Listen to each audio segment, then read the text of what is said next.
कुकुट टीवी सोनापुर एक साधारण सा गांव था, जहां सपने अक्सर खेतों की मेड़ पर ही दम तोड़ देते थे। उसी गांव में अर्जुन रहता था। वो जवान और मेहनती था और अपनी बूढ़ी माँ आरती के साथ एक छोटी सी झोपड़ी में रहता था। गांव के चौराहे पर लगे बड़ा पाव के ठेले से ही उसका गुजारा चलता था। ठेला छोटा था, लेकिन अर्जुन की आंखों में सपने बहुत बड़े थे। एक शाम अर्जुन ठेला समेटकर घर लौटा। उसके चेहरे पर अजीब सी चमक थी। माँ, एक बहुत अच्छी खबर है जिसे सुनकर तुम खुश हो जाओगी। तब तो मुझे तुरंत सुना। कितने समय से कोई अच्छी खबर नहीं सुनी है। मैं तो तरस गई हूँ। माँ, मुझे शहर के Shri Ram college of architecture में एडमिशन मिल गया है। मैंने बिल्डिंग डिज़ाइन का फॉर्म भरा था और मैं सिलेक्ट हो गया हूँ। यह सुनकर आरती की आंखें भर आईं। काश तेरे पिताजी आज जिंदा होते तो कितने खुश होते हैं। अर्जुन की आंखों में भी आंसू आ गए।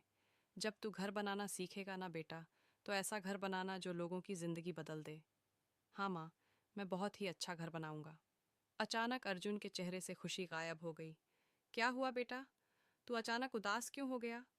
माँ, मुझे सिलेक्ट हो जाने की खुशी तो है, लेकिन साथ में ही कॉलेज की फीस की चिंता भी है। अरे, इसकी चिंता क्यों करता है? तेरी माँ अभी जिंदा है। तू फीस की बिल्कुल चिंता मत कर। अगले दिन आरती गांव के जमींदार की हवेली पहुंची। अरे आरती, आज मेरी हवेली में सब ठीक तो है? मेरा बेटा पढ़ना चाहता है। आप जानते हैं वो कागज़ पर बहुत सुंदर सुंदर नक्शे बनाता है। मुझे उससे जुड़ी पढ़ाई के लिए थोड़ा कर्ज चाहिए। तेरा बेटा जो वड़ा पाव बेचता है वही घर बनाएगा। ये सुनते ही आरती की खुशी बुझ गई थी। बेवकूफ़ औरत, तेरा बेटा जिंदगी भर वड़ा पाव ही बेचेगा। बिल्डिंग बनाना उसके बस की बात नहीं। जा, चले जा यहाँ से। चाहो तो मेरे घर के कागज़ गिरवी रख लो। उसके बदले मुझे कुछ कर्ज दे दो, ताकि मैं अपने बेटे की कॉलेज की फीस जमा कर सकूं। जमींदार का चेहरा सख्त हो गया।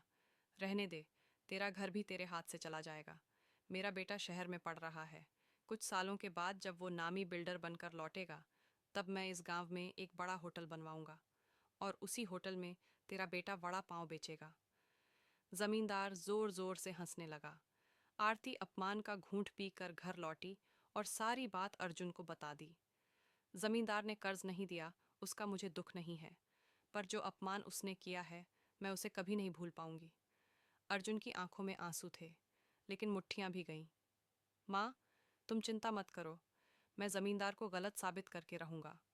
अगले दिन अर्जुन की दोस्त मीरा उससे मिलने आई। वो गांव की ही लड़की थी, लेकिन बहुत तेज दिमाग वाली थी। तुम इतना गुस्सा क्यों हो? मीरा कुछ देर सोचती रही, फिर उसकी आंखों में चमक आ गई थी। तुम वड़ा पाव बनाते हो ना? हाँ। तो क्या तुम वड़ा पाव का घर बना सकते हो? क्या मतलब है तुम्हारा?